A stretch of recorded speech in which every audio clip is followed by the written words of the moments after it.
the more people watch this review, the more diluted it becomes. Let's talk about Incantation.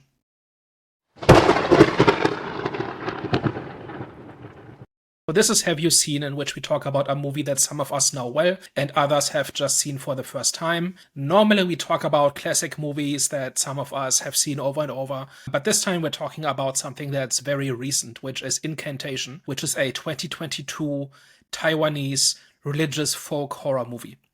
So the story is essentially that this Taiwanese woman has this YouTube channel with her friends where they go to haunted places and investigate them. Essentially, for a video, they go to visit their extended relatives who live in this small mountain village, who every 10 years have this weird ceremony, and they basically want to witness it and participate. The purpose of the ritual is to contain a malevolent deity, and because they participate in the ritual, they become cursed. And then the movie jumps forward about 6 years, where only one of them has survived and has realized that the curse has spread to her daughter. And she then goes on a mission to understand the curse and to find a cure for it. So I've seen this movie a few times because it's one of those movies that I think a general audience will not have heard of, but among horror fans, it tends to get recommended quite a bit. So I first saw it about a year ago and have seen it a few times since then. Every time I watch it, I just enjoy it more and more. So you just saw it for the first time and knew nothing about it going in, right? I didn't tell you anything about it. What was your experience and your takeaway? I think in the first half it was pretty slow, but then at the end of but then I took into consideration what you were saying before in terms of like it's not like any other, like it's unique. At first I was seeing pretty generic. At first I was thinking, okay, a slow possession that's going to end up progressing and getting aggressive soon. And it was pretty much following that structure. But then it got interesting when the girl jumped off the roof. When she jumped off the roof, I was thinking, damn, I was expecting that she's dead, it is what it is. But then she came back up from the roof. I said, oh, okay. That's when my engagement level was pretty much caught. I was like, okay, now it's getting a bit, interesting. It was a good film. I think it made me a bit uncomfortable at times, especially when they were, I don't know what you would refer it to, but when they said please say, when she was saying please say these numbers, what is it, like not a ritual, but like The invocation, or the incantation, rather. Yeah. So there's this yeah, incantation that is meant to invoke the goddess, right? yeah. So when that came, like parts like that, it felt like I was like literally watching it, as in like it was like a footage that I found. And sometimes it felt like she was talking to me, so it felt like a personal feel. When there's times like that, a bit kind of like made me feel not a bit uncomfortable, but unsettling, because obviously I'm Christian in it. So when it comes to just like the paranormal and stuff like that, I'm a heavy believer, and of course because I'm Christian. So watching those scenes there, it was like I felt a bit unsettled because I was like, damn, like I've never seen, like usually I watch movies where, yeah, usually I watch movies like this. However, I don't think it was done in such a way where it was directly speaking at you. So it kind of felt like an engaging Mm. experience. And I didn't really want to be engaged in that way. So I think and me being unsettled in horror movies is good news. So I think I was definitely impressed at the way that they made me feel unsettled at times. It's not really a critique, but I don't know if I missed anything or I guarantee you missed about 70% of it okay, because, because of just how the movie is made. But people say like it's when reading reviews, people say like it's so unique, blah blah blah. But there must have been something I missed because it doesn't seem like there was anything else that was done where I'm like, oh, this is like, I don't know, this was like different from the rest. So I don't know. So that's why how many Buddhist horror movies have you seen? not much. Well, for me, the number is zero. I've not seen like every other movie about possession and demons. Not It's not 100% Christian, but like there's the occasional Japanese one. We talked about Primbon. That was one of the first movies we talked about, which is an Indonesian folk horror movie. So it's not like the European tradition is the only thing we know, right? But like this is very deeply rooted in Buddhism, right? So everything about it, from the incantation to Mother Buddha to all the symbolism, and we can get into that a little bit later on. All of that is very deeply rooted in Buddhism and like just the local religions. So like the thing that's portrayed in like in the early scenes when they go to the relatives to the little mountain village and they have their own little religion that they've been practicing for hundreds of years. That's how it is in Taiwan. Like according to I've never been, but according to every report I've seen, if you go like into a village, they probably have their own folk religion there, and it's like some version of Buddhism with various influences. And so this idea that they're worshipping like this variant of a Hindu goddess, that sort of thing happens, and that means that if you are Taiwanese, apparently, like I've read some accounts by people who are Chinese, Taiwanese, or just generally from East Asia.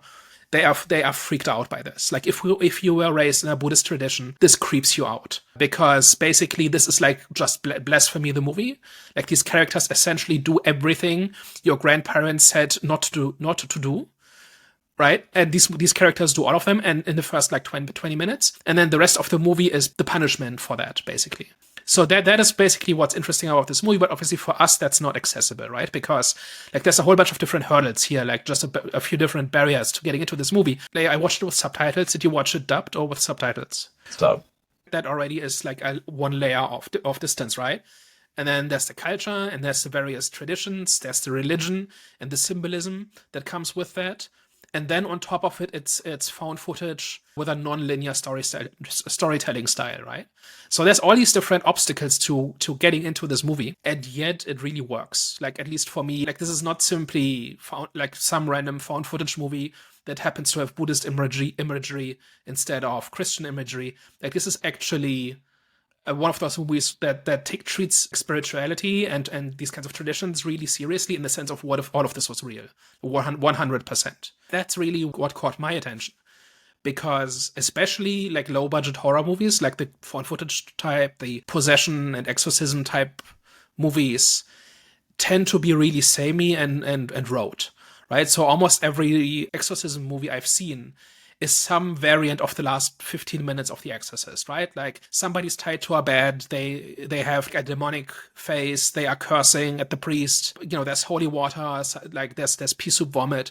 Like it's all very formulaic. And then this comes along and it tells a completely different kind of story. And then that's before you get into the plot. So for me at least, that's really what makes me excited about this movie. And I was wondering, as somebody who just goes into it completely cold, does not like, I know maybe 10% of the symbolism that's in this movie, and I can give some examples. But as somebody like from your point of view, just with no prior knowledge, the reason I recommended this movie is to see like just what impact and what effect it has. yeah, in terms, I hear what you're saying. I just think so. In terms of the impact, I think this one had, I want to say the most, but it's definitely up there when it comes to just the unsettlement that I felt. Like it was very. There were times where she was telling us to repeat what they would say. Like whenever they would do the whole The Incantation.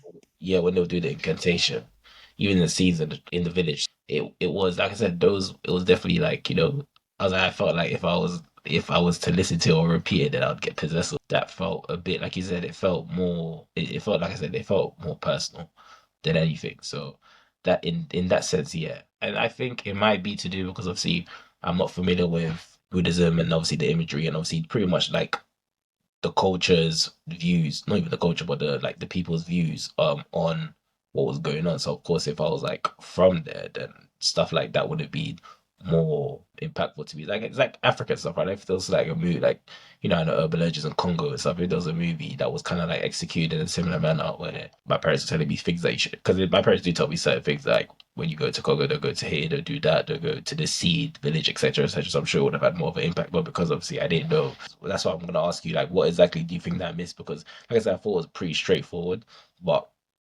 clearly it isn't. So that was kind of like when I was watching it, I went in with like a pre-notion that this was gonna be something different from all the other found footage that I found. That's why I'm gonna ask you, like, what is the difference that you saw in this movie in comparison to other found footage movies that you saw without knowing the history when it comes to, you said this was in Vietnam? Not Vietnam, you say Taiwan.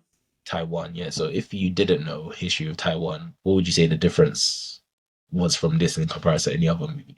And what do you think I missed? So what you probably missed was a whole lot of little details. So first of all, it's not because it's not linear, and there's a lot of moving pieces to the plot. On my first viewing, I did not pick up on very many of those, and with each additional viewing, like more pieces slot into place. So one example of something you might have missed is that, remember when Ronan gets custody back of Dodo? and she teaches her how to write her name, right? So up until this point, Dodo is going by her nickname, right? Everybody calls her that. And then when Ronan first has custody of her again, she, like, as a game, she teaches Dodo how to write her full name, right? And that is when the haunting starts. And that is where, up until this point, Ronan could not be sure that Dodo is infected by the curse. Giving up your name is kind of how you complete the ritual, right? Like when they were in the village, they were asked to write their names on a piece of paper and offer it up to Mother Buddha. And that is how they created this connection. And Ronan was pregnant at the time, and the old woman in the village says, when the child has a name, you have to come back and offer up your child to the goddess as well. And that is basically what Ronan did 6 years later when she taught her daughter to write her name. That's not something I picked up on the first viewing, for example. And that is when the hauntings really start. And that is when Ronan has confirmation that she has not been able to outrun the curse. In the very end of the movie, it is revealed that she sought out the priest in China that explains to her how the curse works. So the entire, like when you first watch the movie, you first are under the impression that Ronan is just an average character in a haunted house movie where creepy things are happening to her, but she has no idea what's going on, and she's kind of afraid and looking around, and there's a startling noise, and she like looks down the dark corridor and stuff like that, right? For a while, like that sequence when Dodo first comes home and the hauntings start at night, that feels like a very standard ghost movie, right? But then there's a revelation later on that shows that she knew how the curse worked the entire time. And so she was not this kind of passive victim the entire time. She's a victim, but she's not. She knows how the curse works. And she's been working to spreading this curse the entire time, for example. Oh, I see. Because I Right. knew, okay, so at the end when she said, obviously when she kind of like tricked us, she said, I'm hoping I'll save my daughter as much people, when people were saying when she pretty much tricked people to say the incantation. And then I was like, okay, so, but I thought that was at that point. I didn't know that was something she was doing throughout the recording. That also means that she's been making this recording the entire time on purpose. Right? The entire thing is a trick to get us to care enough to watch the video. And so by the time she tells us what she's doing, it's too late. We've already seen it, and we're already cursed. Right? So she's already invited us to say the incantation, and even if you just think the incantation, that's enough. It's like a mind virus, right? And also, we've seen the video of that crypt where the Buddha statue exists. And so, within the logic of the movie, everybody who's seen it, who's watched this far, has already been cursed. And then Ronan tells us what she's been doing and apologizes to us for ruining our lives, so that her life will suck a little bit less. Right? That's the Yeah. entire thing, and that means like, but as you watch the movie up to that point, you think you're watching like a found footage movie. Like when you watch a found footage movie, you are conditioned to kind of just accept that you are seeing something real, right? In the sense of something that's happening within the logic of the movie. But the entire thing is staged because Ronan put together this video in order to get us to care about her story, so that we keep watching until the point where it's too late. So everything she shows us is on purpose. There are seemingly filler scenes where people ask her, "Why are you filming this?" And she says, "Oh, it's for my mentor." But really, it's material for her trap, and the trap, and we are the target of the trap, right?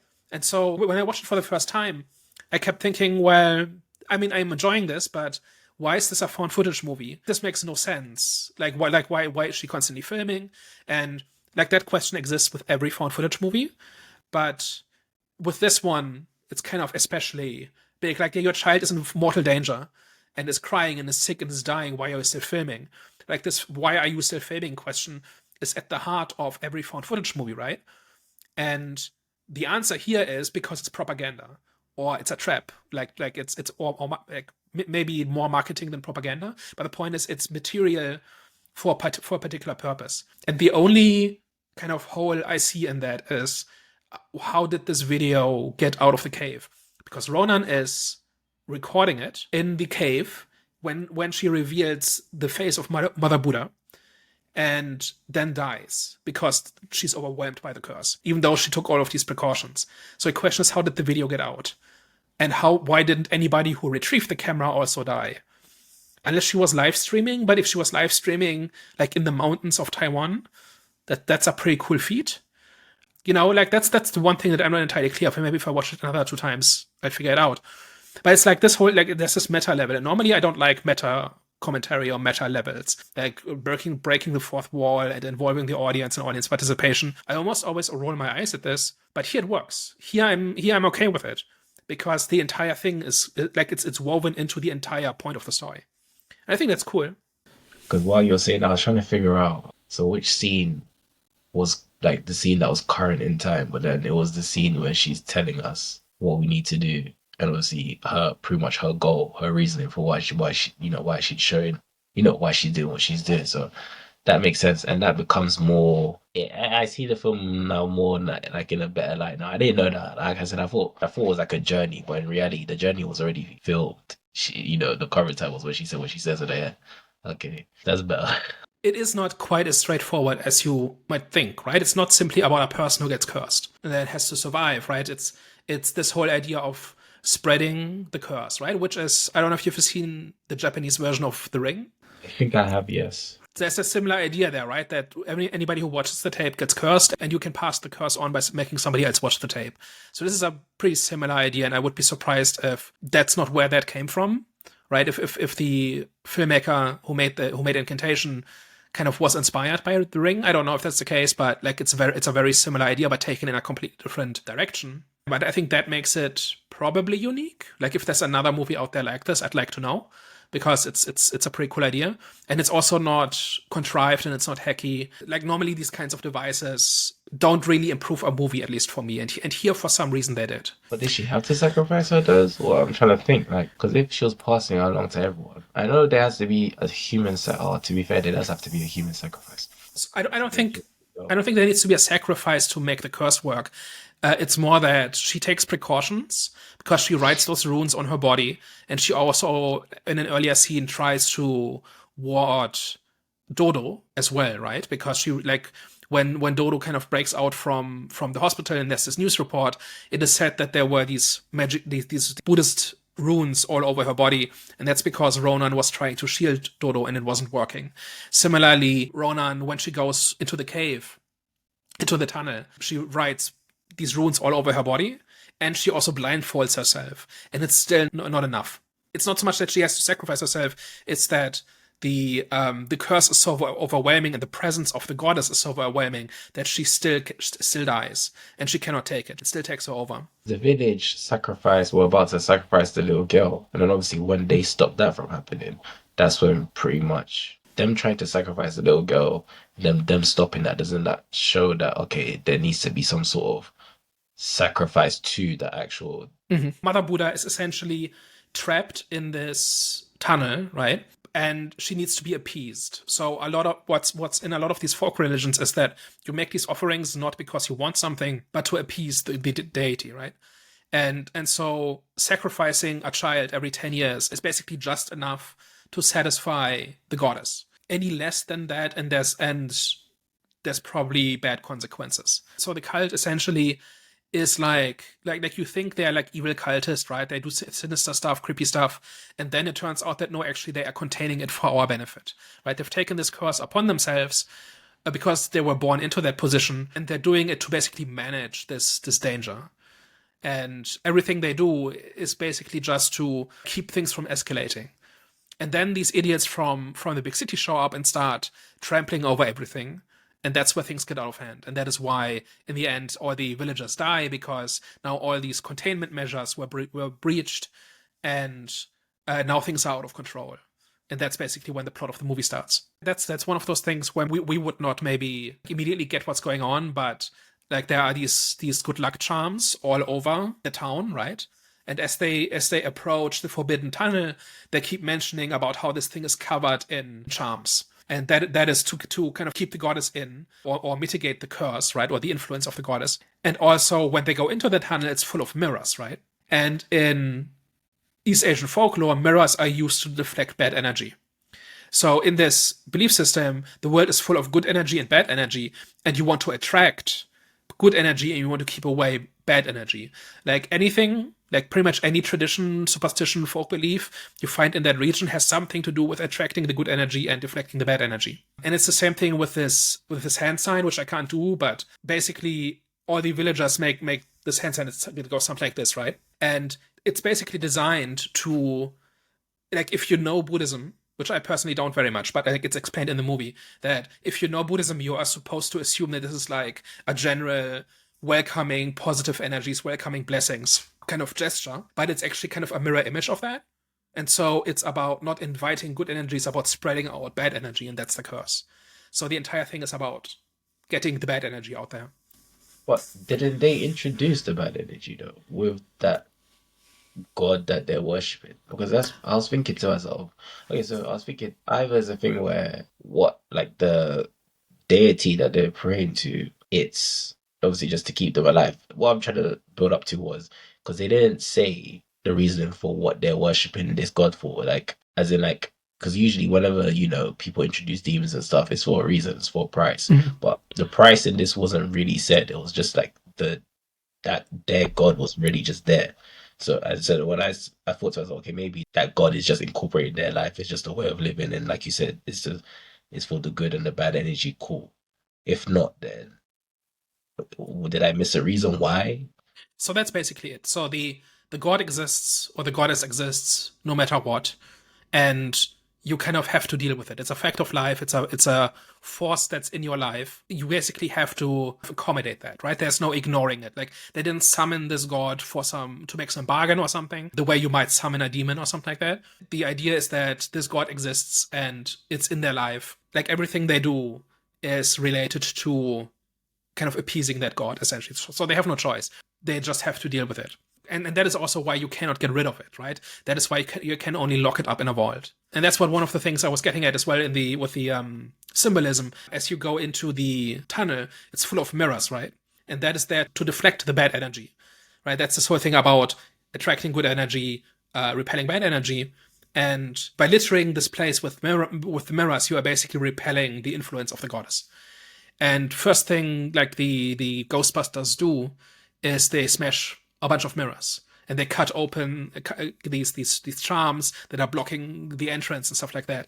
And that is basically what lets the evil spirit out, essentially. And then when Ronan returns to the tunnel at the very end, she just has a sledgehammer and just smashes all of them, making it as easy as possible for the goddess to do her work. So another thing I found really cool, like we can go into a bunch of different stuff and you can really go down a rabbit hole, right? Just as one example. In the Chinese language, the word for the number 4 sounds like the word for death. And guess how many times Ronan bashes her head against the floor when she dies? It's 4 times. Right? So it's stuff like this, right? Like you really have to be steeped in kind of that symbolism and in those traditions to really notice stuff like this, right? But once you see it, it's everywhere. Like this whole thing about like one scene that's really creepy is when she seeks out the priest, right? Who might be able to exorcise Dodo. There's a bunch of Buddha statues in the room, right? And at one point, you hear this like stone grinding noise, and when the camera looks up again, all the Buddha statues have turned their heads away from Ronan, indicating that they have turned their backs to her and she's on her own because she's invited these evil powers. There's all sorts of cool stuff, right? Like you can really go into it, and we're not the right people to do that because I can just report what I've read about this, right? But if you are steeped in this tradition, this is like blasphemy 101, right? This is don't do any of the things the people in this movie do. And I can kind of appreciate it kind of from a visitor's standpoint because I've been to various countries in Asia. I've been to Buddhist temples, like witnessing like people's rituals and stuff like that. Like nothing super private or anything, but like just stuff that goes on like in temples, right?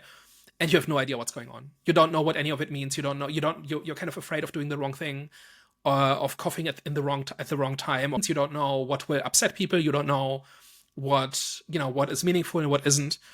And imagine now being in a situation where all of this stuff is real in the sense of like a life or death curse situation. That's not the story of this movie, right? Because Ronan does not have that much distance, right? She, like to her, all of this is fiction and tradition and things her grandparents did, but she's still familiar with it, right? But I can appreciate the events in this movie just from the point of view of somebody who's just stuck in this situation and is experiencing this and not knowing what's going on and not being able to kind of anticipate what's going to happen next. So it's, for me at least, it's cool on that front.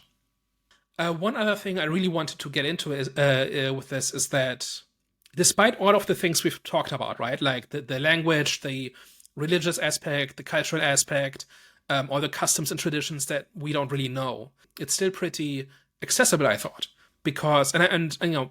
I wanted to kind of get your perspective on this as someone who's just getting it completely fresh. But I think the basic story of it is pretty straightforward, where the basic events of it and the logic of it is pretty clear, and is the movie outright tells you what's going on, right? Ronan showed up in this ritual. She got cursed. She didn't take any of the precautions. She ignored all the warning signs. The curse is now with her, and it has spread to her daughter, and it spreads to anybody who sees the video. But that spreads out the curse over more people, and that is ultimately the only way out for Ronan, right? Like that's ultimately the basic plot of it, and that part is pretty straightforward. I think you can pick that up on your first viewing, and then every time you see it, you see more hints. I think, Well, what do you mean by hints? Hints for what? like more details, more wrinkles to the story, that sort of thing. I see. So every time I've seen it, I've picked up on more details and understood more, and there's less where I'm confused what's going on. Because the first time there was a bunch of stuff where I did not know the significance of it, right? So, for example, like in the very beginning, when the police officers shoot themselves, right? That's a little bit confusing. It's a little bit random, but no, it's Ronan like trusting in the police, much like in The Exorcist, right? Trusting in the institutions that are supposed to help you, saying, "Look at this thing." She probably said something like, "I don't even believe it's real, but look what's been happening." And then, you know, an hour later they're dead. And that makes sense once you've seen the rest of the movie, but the first time you're seeing it seems a little bit random. And this is basically the case with every aspect of this movie, where anything that at first seemed a bit random, maybe, you realize where that piece goes in the puzzle. I kept thinking about Nosferatu as I was watching this, because Robert Eggers makes movies where you have to have seen and read the same influences that he has. And when you do, it's like his movies are genius. But if you haven't, you have no chance. Because the movie simply doesn't tell you what's going on, right? It doesn't tell you the rules. It doesn't tell you what the imagery means. It doesn't tell you what the references are.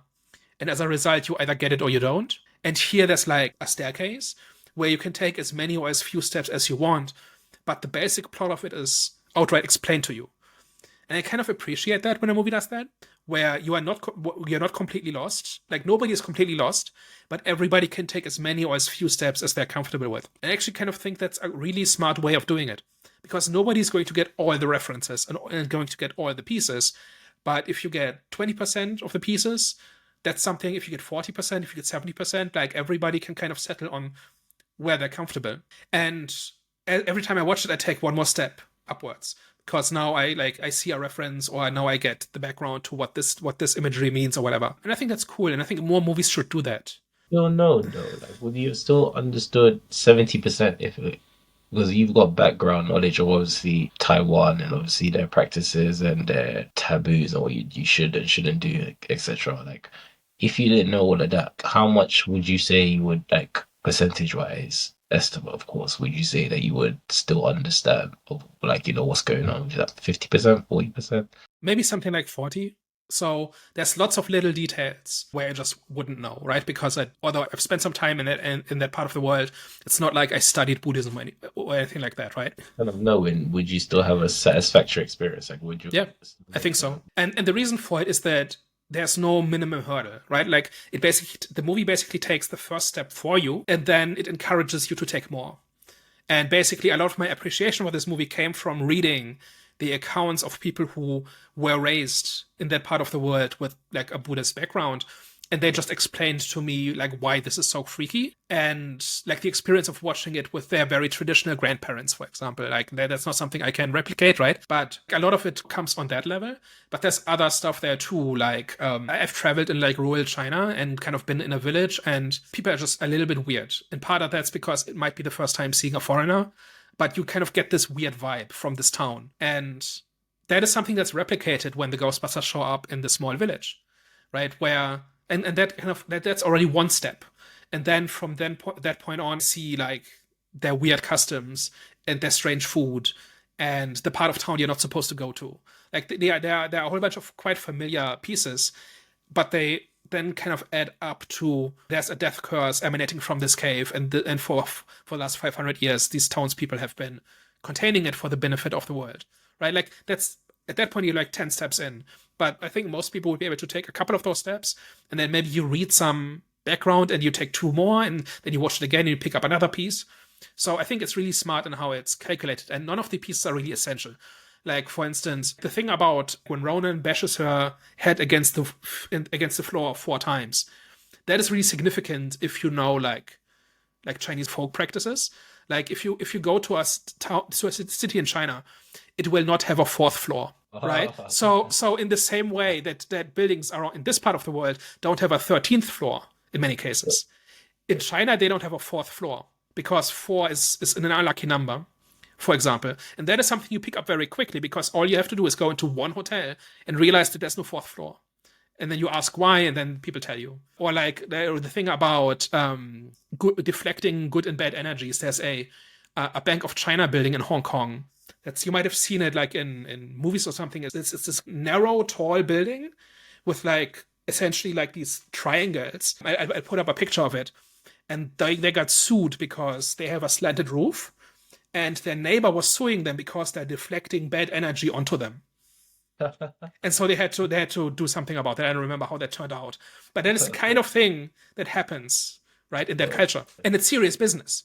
Because that it is believed that might cause your business to fail, for example, right? So when they explain this thing about like this gesture is actually a perversion of a blessing, and how and Ronan just outright explains to you in the beginning that a blessing and a curse are kind of the same thing depending on your point of view, and so her cursing you is a blessing on her. And also, the more people you curse, the more blessed you are, because the curse gets lighter, right? So, like the important stuff gets explained very obviously in the sense that the movie just tells you. So, to basically understand the basic story of it, I think it's pretty hard to not get the basic story because the important parts they outright tell you, and then they put in layers and layers of more stuff. And it's up to you how deep into the onion you want to go. And I think that's really cool because I've bounced off some really great movies because I simply did not read the same books as the director. Mythological allusions, historical allusions, philosophical ideas, right? If you don't know that stuff, then good luck, right? The movie outright makes no sense. And here the movie makes sense, and it's richer the more you bring to it. This is not the only movie that's done this, but this is like the most extreme and the purest form of that concept, I thought, and that's why I wanted to bring it up. Because it makes enjoying the movie so much easier, but also engaging with the movie so much more rewarding. Like, I've had more fun reading about this movie than I have about just about any other movie, because every time I learn something, and it's something interesting, and then I watch the movie again, and I say, oh, now I see why that's important. But the basic story of it is accessible to just about anybody. It made it universal, and now I see why. I didn't see everything that you said now. But the basic plot of it, you got, right? Yeah, no, 100%. I just meant like I got like I'd say 50% of it, but I just didn't understand that there were layers to what I got. So like for example, to see why I said, oh, like she was talking to us at the end, which is true, but in reality, that was her whole plan along. You know what I'm saying? Which I didn't know. So I was like, okay. And even with the police officer, see when that scene first happened, I didn't necessarily know what was going on. But obviously, after watching, when the guy said he's not going to show her the video when she was watching the video footage. She said she's not going to show her the video because obviously, and then you saw what happened to him. Okay, so there's a lot of things that you kind of have to like rewind, you have to go back to understand what's happening in the present times, which is good. I think that is definitely, it's good that they made it universal because it was a thing where you only understand if you have background knowledge, then that would have been a fun experience. A lot of movies would be more fun if the movie took the first step for you, and then there's more if you want it. I think Dune did this pretty well as well, where like just basic concepts were explained fairly well, and a lot of people still didn't get it because it's so out there. So it's not like Incantation is the only movie that's done this, but it's the one that's done it the most, I think, that I'm aware of. All right, any other impressions, questions, thoughts on Incantation? I'm gonna watch it again. I guarantee that just about anything that seemed kind of generic will seem much more deliberate the second time you see it. Like there's the scene where the social worker, I don't remember if it was like school children or whether it was the orphanage, but they were watching like a glass blower and getting a demonstration of the glass blower in his work. And then one of the social workers just walks over takes this rod of glowing glass and just puts it in her mouth, just killing her instantly. and she was the one who was trying to get like a good luck charm to protect Dodo earlier. And so the curse got to her to punish her. So in hindsight, like on the next viewing, that'll make more sense. Where you, oh, it's not a random person in the background; it's actually that person. So and pretty much everything in this movie is like this, where a whole bunch of stuff happens that seems random, or cliche, or oh, we're doing this again. But then on the next viewing, you see, oh, those two scenes, like 20 minutes apart, connect in some way. So that's also cool, I thought. And on top of that, it's also really creepy. Like, okay, so like one last question before we go. What was your experience when the face cloth is removed and we see Mother Buddha's face? Okay, That now there's a whole bunch of build up, right? We talked about how it drives you insane, about how it's just evil and it's wrong, and then there's a whole bunch of build up where Ronan explains what she's doing, and she blindfolds herself, and then she very slowly removes the face covering, and then we see into this abyss. Like, what was your experience watching it for the first time, not knowing what was coming? I'll be honest with you. I think that part was anticlimactic for It me. was didn't creep you out. No, no, it didn't. Because I think like two. Okay, so two things. The first thing is it didn't creep me out because it's not that I was okay. So it's not okay. So at first I was thinking to myself, okay, is that's it. But then at the same time, I was like, what else can you expect? Because I like even it's fitting for the scene because all you see is just like a dark hole. And you know what I'm saying? I don't think there's much more you can expect from that. But at the same time, I don't think for me that was the main importance of where the fear factor was coming from. It's mainly everything that happened before that was like, even though it was a build up to that in a way, it wasn't really a build up to that because the journey was before that. That at the Mhm. end was just it was fitting if that makes sense because just looking into the abyss, looking into a dark hole, just like I understand why, but it just It's didn't also fit. impossible, right? It just goes on forever. Yeah. Like this should like the physically it's not possible, right? Because the statue is only so big. And Mm, then the camera just lingers on it and you just look into this void. mm. And you've been primed for 2 hours how powerful this being is. And you're looking past the material world. So for me at least, it absolutely worked. But yeah, for me, it wasn't that. It was like I said, it was anticlimactic, but it wasn't something which ruined my experience because I said, okay, what more could they have done? You know what I'm saying? Because it's like I don't think there would have been much that would have kind of like scared me. So when I saw, it, I was like, okay, that's fitting because I don't think there would have been anything that they could have produced or designed that would have been like, oh my god, that build up was worth it. And I was like, okay, no, that's worth it because she's looking into nothing. And technically speaking, we haven't even really seen. We've only seen like bits of what this their god looks like from the hands, the darkness signs, etc., etc. So that for me it was fitting. I just think everything before that was where was the importance of the film. I don't think that scene necessarily was the importance, but it was definitely a good finishing touch. Just for me, it was a bit anticlimactic. I was like, oh, okay, is that it? But then I said, okay, no, that's cool. That's I'm fine with that. Mhm. Okay. Any other last words? Nah, I think I had a good experience. I'm definitely gonna check it out again. I just want to see, yeah, just kind of like see what I went missing. Mhm. And I think that's high praise, right? Like I don't like you don't often rewatch movies, right? Yeah, nah, nah. Actually, I'd probably say as soon as I started, like before, so when we started this podcast, I didn't like watching movies. Again, like that's the first time I watched the movie. Actually, that's a lie. So the movies I'd watch again are Hunger Games and Jason Bourne. Those were generally just the two movies I'd watch again. And maybe should like traditional movies on a Christmas day, etc. But like generally just I just don't watch movies.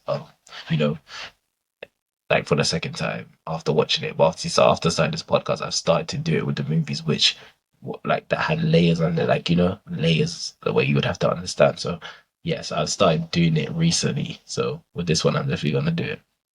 Okay, that's high praise. All All right. right, shall we Well, wrap it up? yeah. All right, guys.